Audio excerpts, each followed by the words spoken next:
Hello दोस्तों, आप सभी का स्वागत है आपके अपने यूट्यूब चैनल लर्न विद एजे पर। दोस्तों, जैसा कि आप लोग जानते हैं कि कल शाम को 8 बजे तिरंगा सीरीज का part number 5 Kumar Gaurav sir के द्वारा करवाया गया था और उसी क्लास का आज की इस वीडियो में हम लोग रिवीजन करने वाले हैं। ये जो अपनी क्लास रहती है रिवीजन क्लास रहती है, जैसा कि आप लोग जानते ही हैं।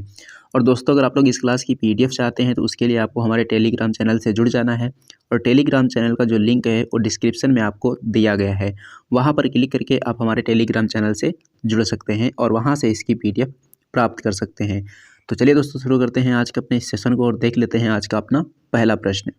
तो दोस्तों, यहाँ पर अपना सबसे पहला जो पॉइंट दिया गया है उसमें पूछा जा रहा है कि पल्लव वंश का संस्थापक कौन था। तो पल्लव वंश के संस्थापक थे सिंह विष्णु। कौन थे? सिंह विष्णु थे। दूसरा पॉइंट यहाँ पर दिया गया है कि चोल वंश के संस्थापक कौन थे। चोल वंश के संस्थापक थे विजयालय। ये दोनों पॉइंट यहाँ से आपको याद रखने हैं। पल्लव वंश का संस्थापक पूछा जाएगा तो सिंह विष्णु बताएंगे। चोल वंश का संस्थापक पूछा जाएगा तो विजयालय बताएंगे। उसके बाद में नेक्स्ट पॉइंट दिया गया है किरातार्जुनीयम एक कृति है। किरातार्जुनीयम एक कृति है, ये कृति किसकी है ये आपसे यहाँ पूछा जा रहा है। तो ये जो रचना है किसकी है? भारवी की है। किसकी है? भारवी की है। अगर आपसे पूछा जाए कि भारवी जो है यह कौन से वंश के शासक थे, तो ये पल्लव वंश के शासक थे। तो यहाँ से आपको 2 पॉइंट याद रखने हैं। किरातार्जुनीयम किसकी रचना है? भारवी की रचना है। और ये कौन से वंश के शासक थे? ये पल्लव वंश के शासक थे। उसके बाद में नेक्स्ट पॉइंट दिया गया है रथ मंदिर से संबंधित। आपको यहाँ पर 2 पॉइंट अच्छे से याद रखने हैं, रथ मंदिर और कोणार्क मंदिर। इन दोनों में बहुत चीज़ें मिलती हैं, जैसे कि अभी देखना, रथ मंदिर को क्या कहते हैं? सप्त पैगोडा कहते हैं और कोणार्क मंदिर को क्या कहते हैं? ब्लैक पैगोडा कहते हैं। तो यहाँ से अपना थोड़ा सा डिफरेंस है, इसको आपको ज़रूर याद रखना है कि अगर सप्त पैगोडा पूछा जाएगा तो बताएंगे रथ मंदिर को कहते हैं। अगर आपसे ये पूछा जाएगा कि ब्लैक पैगोडा किसे कहते हैं, तब आपको बताना है कि कोणार्क मंदिर को कहते हैं। रथ मंदिर का निर्माण कौन से वंश ने करवाया था? रथ मंदिर का निर्माण पल्लव वंश के शासक नरसिंह वर्मन प्रथम ने करवाया था। और कोणार्क मंदिर का निर्माण अगर पूछा जाए तो कोणार्क मंदिर का जो निर्माण है ये गंग वंश के शासक नरसिंह देव प्रथम ने करवाया था। यहाँ पूछा जाएगा तो नरसिंह वर्मन प्रथम बताएंगे और यहाँ पूछा जाएगा तो नरसिंह देव प्रथम बताएंगे। थोड़ा थोड़ा ये नाम मिलते जुलते हैं, इसलिए आपको थोड़ा अच्छे से यहाँ पढ़ लेना है। रथ मंदिर पूछा जाएगा तो नरसिंह वर्मन प्रथम। कोणार्क का सूर्य मंदिर पूछा जाएगा तो नरसिंह देव प्रथम। बात की जाए रथ मंदिर की, रथ मंदिर कहाँ है, तो ये आपको बताना है कि ये महाबलीपुरम में है। उसके बाद में बात की जाए नेक्स्ट पॉइंट की, तो नेक्स्ट पॉइंट यहाँ पर दिया गया है कि सबसे छोटा रथ मंदिर कौन सा है। सबसे छोटा रथ मंदिर कौन सा है और सबसे बड़ा रथ मंदिर कौन सा है। दरअसल बात यह है कि जो रथ मंदिर है वो एक पूरा समूह है मंदिरों का, तो उसी में से सबसे छोटा रथ मंदिर पूछा गया है तो बताना होगा द्रौपदी रथ मंदिर है। और सबसे बड़ा रथ मंदिर पूछा जाएगा तो बताएंगे युधिष्ठिर रथ मंदिर जो है ये सबसे बड़ा रथ मंदिर है। उसके बाद में बात करेंगे यहाँ से नेक्स्ट पॉइंट की, तो नेक्स्ट पॉइंट दिया गया है कैलाश मंदिर। कैलाश मंदिर जो एलोरा में है, कहाँ है? एलोरा में है। ये कौन से शासक के वंश के द्वारा बनवाए गए थे? ये राष्ट्रकूट वंश के शासक द्वारा बनवाए गए थे। कौन से शासक द्वारा? राष्ट्रकूट वंश के शासक द्वारा बनवाए गए थे। और कौन सा शासक था?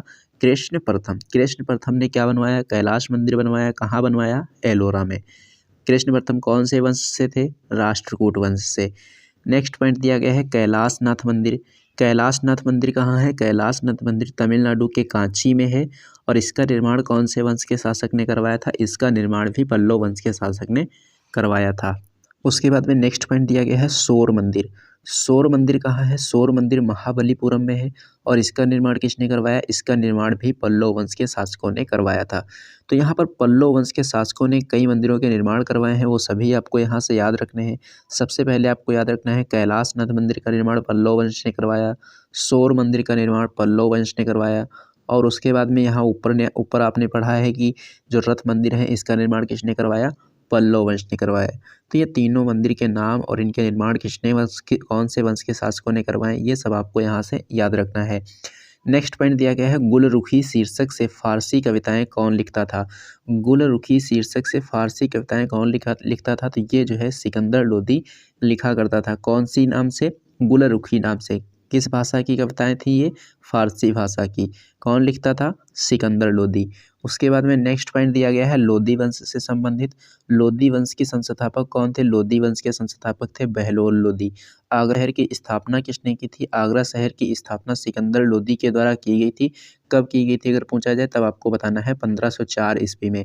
तो यहाँ से आपको 2 पॉइंट याद रखने हैं। आगरा शहर की स्थापना से, आगरा शहर की स्थापना किसने की? सिकंदर लोधी ने। कब की? 1504 में की। उसके बाद में नेक्स्ट पॉइंट देखेंगे तो नेक्स्ट पॉइंट यहाँ पर दिया गया है कि ताजिया निकालने पर प्रतिबंध कौन से शासक के द्वारा लगाया गया था? तो ताजिया निकालने पर जो प्रतिबंध है किसने लगाया था? ये सिकंदर लोधी ने लगाया था। उसके बाद में नेक्स्ट पॉइंट यहाँ पर दिया गया है पानीपत के युद्ध से संबंधित। पानीपत का प्रथम युद्ध कब हुआ था? पानीपत का जो प्रथम युद्ध है ये 1526 ईस्वी को लड़ा गया था। अगर पूछा जाए किस किस के बीच लड़ा गया था तो इब्राहिम लोधी और बाबर के बीच में ये युद्ध लड़ा गया था। जीत किसकी हुई थी? इसमें जीत हुई थी बाबर की। और बाबर ने कौन सी युद्ध प्रणाली को अपनाया था? तो बाबर ने तुगलमा युद्ध प्रणाली को अपनाया था, यानी कि तोपखाने का प्रयोग किया था। नेक्स्ट पॉइंट दिया गया है ये बाबर के महत्वपूर्ण युद्ध हैं। खानवा का युद्ध कब हुआ था? 17 मार्च 1527 ईस्वी को। चंदेरी का युद्ध कब हुआ था? 1528 ईस्वी को। घाघरा का युद्ध कब हुआ था? 1529 को। खानवा का युद्ध किस किस के बीच हुआ था? ये थोड़ा पॉइंट यहाँ आपको एक्स्ट्रा याद रखना है कि ये बाबर और राणा सांगा के बीच में हुआ था। कब? 17 मार्च 1527 को। बात करेंगे नेक्स्ट पॉइंट की तो नेक्स्ट पॉइंट यहाँ पर दिया गया है कि जो खानवा स्थान है, जैसा कि हमने पढ़ा खानवा युद्ध जो हुआ 1527 में हुआ, और यह खानवा जो स्थान है, खानवा स्थान कहाँ है? ये भरतपुर में है, यानी कि राजस्थान में है। बात की जाए जिहाद का नारा, तो जिहाद का नारा किसने दिया था? जिहाद का नारा बाबर के द्वारा दिया गया था। अगर आपसे ये पूछ दे कि जिहाद का नारा बाबर के द्वारा कौन से युद्ध में दिया गया था, तो ये जो है खानवा के युद्ध में जिहाद का नारा दिया गया था। नेक्स्ट पॉइंट यहाँ पर दिया गया है कि खानवा युद्ध जीतने के बाद, खानवा युद्ध जीतने के बाद बाबर ने कौन सी उपाधि धारण की थी? तो बाबर ने यहाँ पर गाजी की उपाधि धारण की थी। कलंदर की उपाधि भी इसने धारण की थी। नेक्स्ट पॉइंट यही लिखा है कि बाबर ने दान के कारण खुद को किसकी उपाधि दी थी? खुद को कलंदर की उपाधि दी थी। तो गाजी की उपाधि पूछेगा तो बाबर बताएंगे, कलंदर की उपाधि पूछेगा तो बाबर बताएंगे। नेक्स्ट पॉइंट यहाँ पर दिया गया है मैसूर से संबंधित। मैसूर के संस्थापक कौन थे? मैसूर के संस्थापक थे हैदर अली। मैसूर के संस्थापक कौन थे? मैसूर के संस्थापक थे हैदर अली।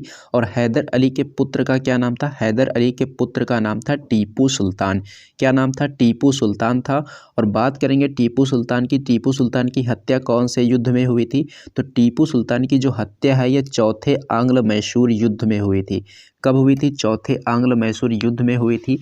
बात करेंगे चौथे आंग्ल मैसूर युद्ध की तो ये कब हुआ था? ये जो है 1799 ईस्वी को अंग्रेज और मैसूरों के बीच लड़ा गया था। अंग्रेज और मैसूर के बीच लड़ा गया था। अंग्रेजी सेना का नेतृत्व वेलेज अली और मैसूर की तरफ से कौन थे? टीपू सुल्तान थे। इन लोगों के बीच में ये युद्ध लड़ा गया था और इसी में टीपू सुल्तान की हत्या कर दी जाती है। बात करेंगे टीपू सुल्तान की तो शेर ए मैसूर के नाम से किसे जाना जाता है? शेर ए मैसूर के नाम से किसे जाना जाता है? तो ये जाना जाता है टीपू सुल्तान को। टीपू सुल्तान से दूसरा पॉइंट याद रखना है कि स्वतंत्रता का वृक्ष किसने लगवाया था? स्वतंत्रता का वृक्ष टीपू सुल्तान के द्वारा लगवाया गया था। अगर आपसे कभी ये पूछ दिया जाए कि टीपू सुल्तान के द्वारा स्वतंत्रता का वृक्ष कहाँ लगवाया गया था, तो ये लगवाया था श्रीरंगपट्टनम में। कहाँ? श्रीरंगपट्टनम में। टीपू सुल्तान के बारे में एक फैक्ट आपको और याद रखना है कि ये जो है कौन सा किसका सदस्य था? जैकोबिन क्लब का मेंबर था। जैकोबिन क्लब का मेंबर कौन था? टीपू सुल्तान था। ये सभी पॉइंट यहाँ से आपको याद रखने हैं। उसके बाद में बात करेंगे यहाँ से नेक्स्ट पॉइंट की। तो नेक्स्ट पॉइंट यहाँ पर दिया गया है कि भारत में सिविल सेवा का जनक किसे कहा जाता है? भारत के अंदर सिविल सेवा का जनक किसे कहा जाता है? तो आपको याद रखना है कि ये लॉर्ड कॉर्नवालिस को कहा जाता है। नेक्स्ट पॉइंट दिया गया है कि कॉर्नवालिस कोड की स्थापना कब की गई थी? कॉर्नवालिस कोड की स्थापना जो है ये 1793 ईस्वी को हुई थी। अगर पूछा जाए कि कॉर्नवालिस कोड की स्थापना किसने की थी, तब आपको बता देना है कि कॉर्नवालिस कोड की स्थापना कॉर्नवालिस ने ही की थी। इसका उद्देश्य क्या था? इस कोड की स्थापना करने का उद्देश्य था शक्तियों का पृथक्करण करना। क्या था इसका उद्देश्य? शक्तियों का पृथक्करण करना। उसके बाद में नेक्स्ट पॉइंट दिया गया है स्थायी बंदोबस्त। स्थायी बंदोबस्त व्यवस्था का जनक किसे कहा जाता है? स्थायी बंदोबस्त व्यवस्था का जनक कहा जाता है लॉर्ड कॉर्नवालिस को। किसे कहते हैं? लॉर्ड कॉर्नवालिस को। बात करेंगे यहाँ से नेक्स्ट पॉइंट की। तो नेक्स्ट पॉइंट दिया गया है कि प्रथम विधि आयोग का गठन कब किया गया था, किसके समय किया गया था और किसकी अध्यक्षता में किया गया था। तो अगर प्रथम विधि के बारे में आपसे पूछा जाता है कि प्रथम विधि आयोग का गठन कब किया गया, तब आपको बता देना है कि प्रथम विधि आयोग का गठन 1834 ईस्वी में किया गया था। कब किया गया था? 1834 ईस्वी में। अगर आपसे ये पूछ दे कि प्रथम विधि आयोग का गठन किसके समय में हुआ था, तो विलियम बेंटिक के समय में हुआ था। किसके समय? विलियम बेंटिक के समय हुआ था। अगर पूछा जाए प्रथम विधि आयोग के अध्यक्ष कौन थे, तो प्रथम विधि आयोग के अध्यक्ष थे मैकाले। लेकिन वहीं पर अगर बात करेंगे स्वतंत्र भारत की, तो स्वतंत्र भारत की जो प्रथम विधि आयोग का गठन है, स्वतंत्र भारत के प्रथम विधि आयोग का गठन हुआ था 1955 में। अगर भारत के प्रथम विधि आयोग का गठन पूछेगा तो बताएंगे क्या? 1834। लेकिन अगर आपसे कभी ये पूछ दे कि प्रथम विधि आयोग का गठन कब किया गया स्वतंत्र भारत में, तो स्वतंत्र भारत में प्रथम विधि आयोग का गठन किया गया था 1955 को।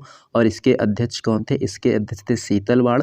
और वर्तमान समय में इसके अध्यक्ष कौन है? वर्तमान समय में जो इसके अध्यक्ष हैं वो हैं ऋतुराज अवस्थी। कौन है? ऋतुराज अवस्थी हैं।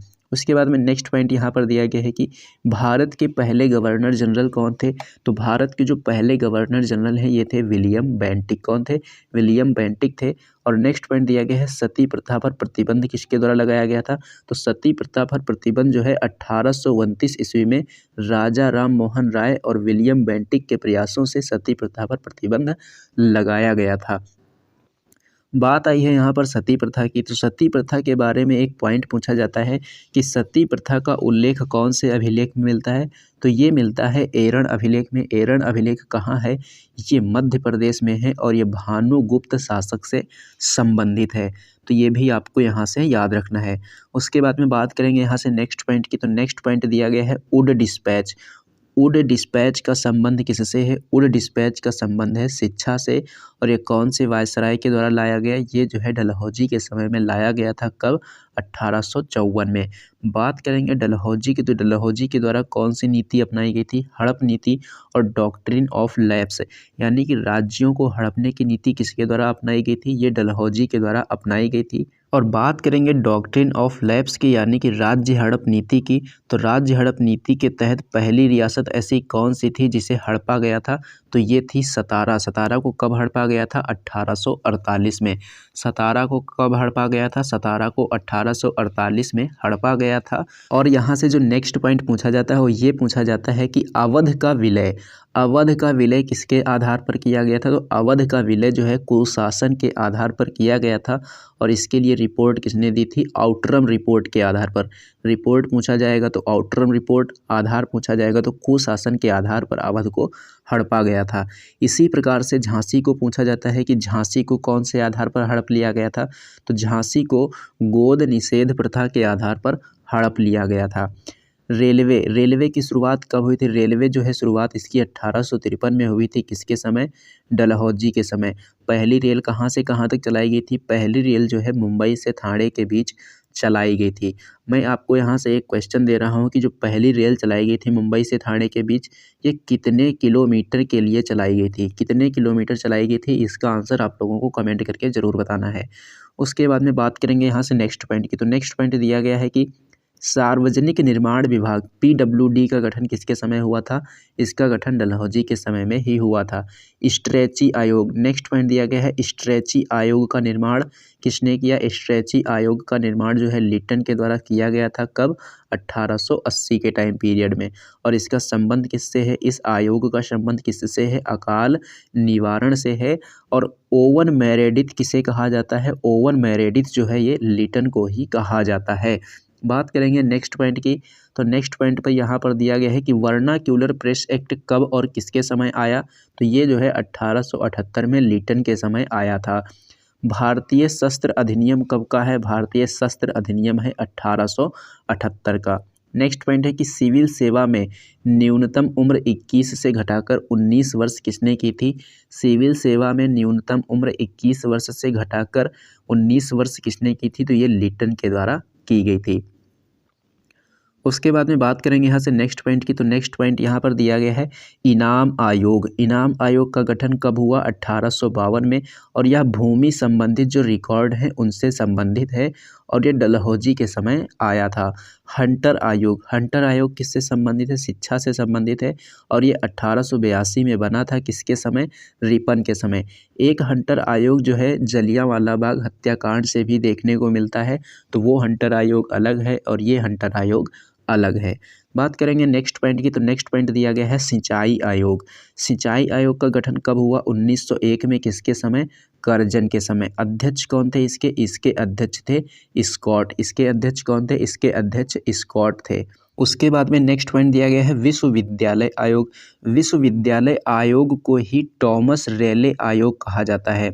विश्वविद्यालय आयोग को ही क्या कहते हैं? टॉमस रेले आयोग कहते हैं। और ये किसके समय आया? ये जो है करजन के समय आया था। एकवर्थ आयोग के द्वारा क्या किया गया था? रेल बजट को आम बजट से अलग किया गया था। सैडलर आयोग से क्या किससे संबंधित है? सैडलर जो आयोग है किससे संबंधित है? ये कलकत्ता विश्वविद्यालय से संबंधित है। ली आयोग की सिफारिश पर क्या किया गया था? लोक सेवा आयोग का निर्माण किया गया था 1924 में। और ये कब किया गया था? रीडिंग के समय किया गया था। उसके बाद में देखेंगे नेक्स्ट पॉइंट, तो नेक्स्ट पॉइंट यहाँ पर दिया गया है क्रिप्स मिशन से संबंधित। क्रिप्स मिशन का गठन कब हुआ था? 1942 में हुआ था। और महात्मा गांधी के द्वारा इस क्रिप्स मिशन को क्या कहा गया था? पोस्ट डेटेड चेक कहा गया था। सार्जेंट आयोग किससे संबंधित है? ये शिक्षा से संबंधित है और ये 1944 में वेवेल के समय गठित किया गया था। उसके बाद में नेक्स्ट पॉइंट है कि सिविल सर्वेंट्स के प्रशिक्षण के लिए जो फोर्ट विलियम कॉलेज की स्थापना है किसने की थी? वेलेजली ने की थी। कहाँ है ये फोर्ट विलियम कॉलेज? तब आपको बता देना है कि ये कोलकाता में है। उसके बाद में नेक्स्ट पॉइंट है कैबिनेट मिशन का गठन कब हुआ था? कैबिनेट मिशन का गठन जो है ये 1946 में हुआ था। और ये भारत किसके द्वारा भेजा गया था? उस समय जो यूके के प्रधानमंत्री थे एटली, उन्हीं के द्वारा इसे भेजा गया था। कहाँ? भारत। इसका उद्देश्य क्या था? इसका उद्देश्य था संविधान सभा का निर्माण करना। और इसमें संविधान सभा की सीटों का निर्धारण कैसे किया गया था? 10 लाख की जनसंख्या पर एक सीट का निर्धारण किया गया था। और कुल सीटें कितनी बनी थी उस समय? 389 सीटें बनी थी। अगर बात की जाए इसमें कैबिनेट मिशन में कितने सदस्य थे, तो कैबिनेट मिशन में जो है 3 सदस्य थे। और इसके अध्यक्ष कौन थे? अध्यक्ष थे इसके पैथिक लॉरेंस। और 2 अन्य सदस्य थे जिनके नाम है अलेक्जेंडर और क्रिप्स। तो दोस्तों ये था आज का आपका सेशन। ये सेशन आपको कैसा लगा है कमेंट बॉक्स में कमेंट करके ज़रूर बताना। सेशन पसंद आया तो इसे लाइक करना और इसे अपने दोस्तों में ज़्यादा से ज़्यादा शेयर भी करना। और हाँ दोस्तों, अगर आप लोगों ने अभी तक हमारे चैनल को सब्सक्राइब नहीं किया है तो चैनल को सब्सक्राइब कर लीजिए और बेल आइकन पर क्लिक करके ऑल पर जरूर क्लिक कर लीजिए, जिससे कि इस चैनल पर जब भी कोई वीडियो अपलोड की जाए तो उसका नोटिफिकेशन आपको सबसे पहले मिले। तो चलिए दोस्तों, मिलते हैं हम लोग एक नेक्स्ट वीडियो में।